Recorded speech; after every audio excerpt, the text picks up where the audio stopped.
Quantidade não quer dizer qualidade, mas às vezes quer sim.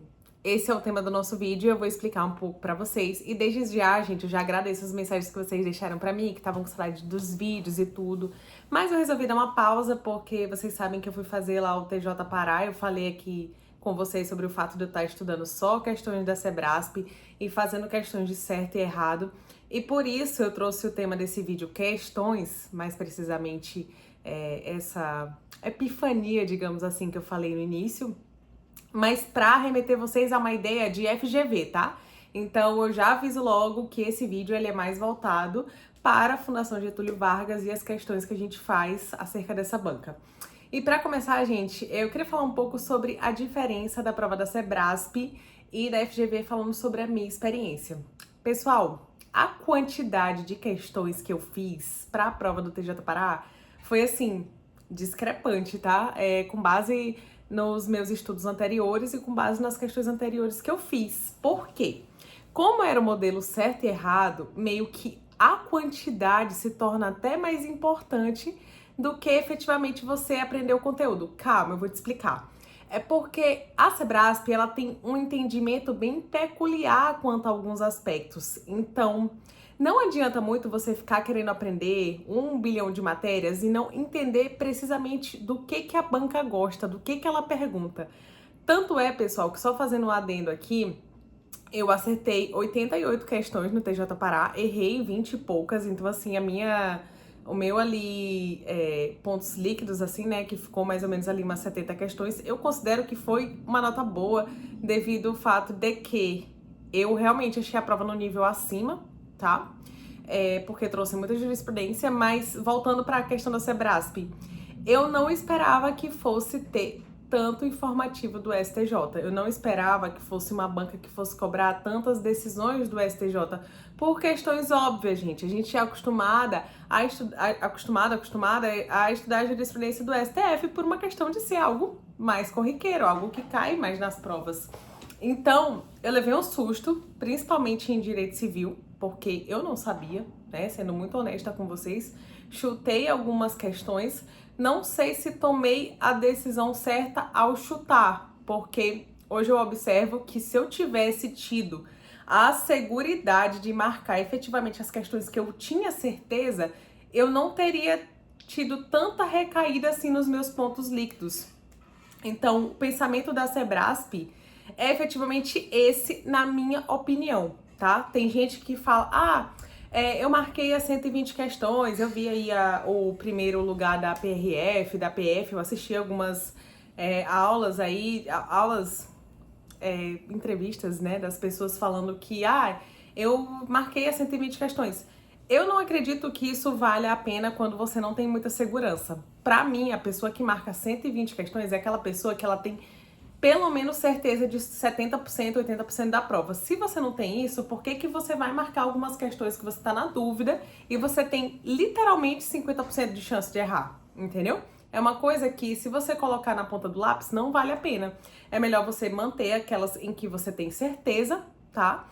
E aquelas que você tá com muita dúvida e não confia muito assim precisamente na banca, não marcar, gente, entendeu? Essa é uma realidade, é a realidade dura, mas é o que efetivamente vai te fazer ficar ali nas cabeças. Como não é o meu caso, eu coloquei minha nota no olho na vaga, em tese a minha segunda fase vai ser corrigida, mas assim, o que adianta, entendeu? Tem uma segunda fase corrigida.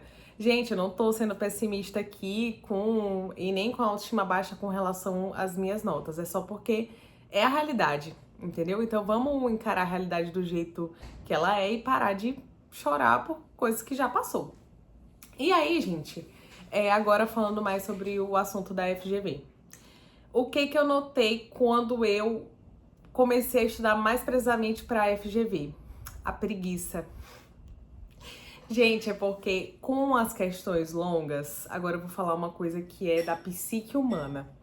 Com as questões mais longas, a gente tem uma certa preguiça, e é isso que é, tá?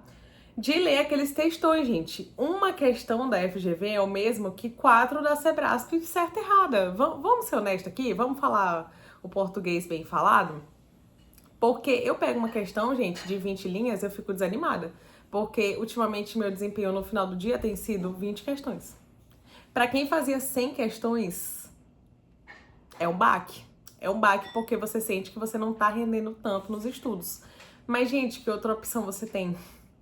Vamos ser muito honestos aqui. Se a gente não parar para estudar efetivamente a banca que a gente tá mirando, qual é a chance disso dar certo? É nenhuma, entendeu? Então, assim, a gente tem que fazer, quer queira ou quer não, o que a banca tá mandando. Eu vejo muita gente falando assim, mas você pode estudar pelas questões da Sebrasp, porque você pega um maior conhecimento e na hora você faz as questões da FGV. Gente, não faz sentido isso pra mim. Como é que você vai fazer uma prova que você não tá acostumado com o estilo dela? Infelizmente, são os ossos do ofício. Você vai ter que fazer questão da FGV, você querendo ou não. Até porque, se a sua prova tiver português, eu vou te dar logo um adendo. Português é algo diferente de qualquer coisa do que você já viu nas outras bancas. Eles têm a linguagem própria deles, eles têm o que eles cobram, a interpretação de texto é completamente diferente. Então, assim, você tá dando um tiro no escuro se você não estiver com vontade e não querer fazer as questões da FGV, entendeu? Mas assim, a coisa que eu resolvi mudar, e toda vez eu dou esse feedback pra vocês do que eu mudo de uma prova pra outra, porque de certa forma a prova ela tem esse efeito assim no nosso coração, a gente tem vontade de mudar algo pra poder ter um resultado melhor. Eu comprei, vou mostrar aqui pra vocês, esse caderno sem pauta. Ai, Bia, isso é besteira, tu vai desenhar, não sei o que. Calma, eu vou te explicar. Eu vou te explicar pra que tu tá já estressado, você ainda nem comecei a explicar ainda. Gente, o caderno sem pauta, por que eu comprei ele? Porque ele te dá a oportunidade de fazer resumos melhores, tá? E pra que são esses resumos melhores? São pra matéria, são pra que é, Bia? Eu vou te explicar, tá bom?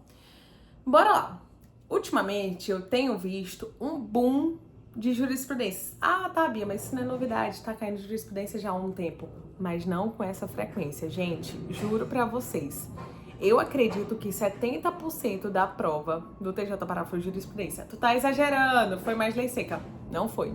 Até porque, por mais que tivesse lei seca, a lei seca estava ali de uma forma mascarada e tinha alguma coisa a ver com os informativos recentes. Então isso me acendeu uma, como os jovens falam hoje, uma red flag de que a gente precisa focar mais nesses tipos de informativos, tanto do STJ quanto do STF. Nunca mais estudar só informativos do STF. Gente, eu tô repetindo isso pra mim até antes de dormir, porque os informativos do STJ são mais longos, são mais chatos, vamos ser honestos, mas eles precisam ser estudados. Então agora eu tô fazendo assim, comprei esse caderno sem pauta, como vocês podem ver. Eu escrevo aqui, eu assino o Dizer Direito, né, mas vocês podem assinar outra plataforma, tem também a do Estratégia, tem de vários locais, gente. O importante é estudar, entendeu? Todas elas são a mesma coisa, não é que seja a mesma coisa, mas todas elas traduzem os informativos. Então, eu coloco aqui, né, no início, por exemplo, STJ 2025, 1186.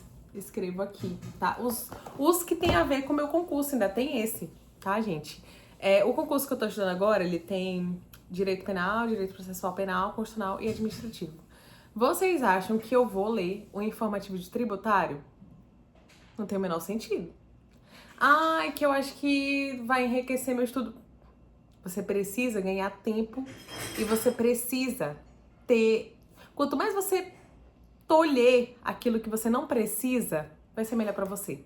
Porque você já tá com o tempo esgotado. É muita coisa. Então, assim, se você ainda colocar coisa pra fazer o estudo perfeito, não dá. Anota o necessário, coloca palavras-chave e vai em frente.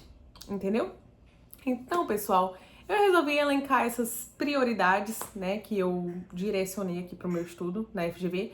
Já faço um adendo pra vocês que não comprarei cursinho. Foi uma decisão bem pensada e que, por mais que tivesse esse boom, né, de cursinhos especializados pra prova que eu vou fazer agora, que vai ser em janeiro, e outro vídeo eu falo sobre qual vai ser a prova. E deixem aqui os comentários se vocês quiserem também que eu fale sobre essa prova que eu vou fazer. Mas assim, foi que eu preciso direcionar o meu estudo, entendeu? Então assim, não adianta eu ficar colocando coisas que não vão cair, entendeu? Não adianta. mas pode cair em outra prova que eu vou fazer. O tempo da outra prova é o tempo da outra prova, não é o tempo de agora. Então, se não é o tempo de agora, eu não preciso agora, tá? Gente, uma única coisa. Parem de ficar, tá? Concurseiro não pode participar do mesmo pensamento contemporâneo das pessoas que são viciadas em rede social e são viciadas em vídeo curto. Vocês não são assim, vocês não estão na manada, tá? A gente tem que unir o nosso pensamento no sentido de que a gente não pertence a esses picos de sentimentos fragilizados que os cursinhos e o consumismo traz pra gente. Não, a gente precisa do mínimo e a gente precisa de foco, tá? E pra ter foco, a gente precisa minar o que a gente consome, tá? A gente precisa priorizar o que a gente consome e como é que a gente vai consumir essas coisas. Então, em outro vídeo aqui eu vou falar sobre outras sugestões, porque para vocês, e também vocês podem deixar aqui outras ideias para mim, e que esse vídeo tá muito longo, mas resumidamente foi assim que foi a minha prova do TJ Pará, e deixem aqui os comentários sobre o que vocês querem em outros vídeos.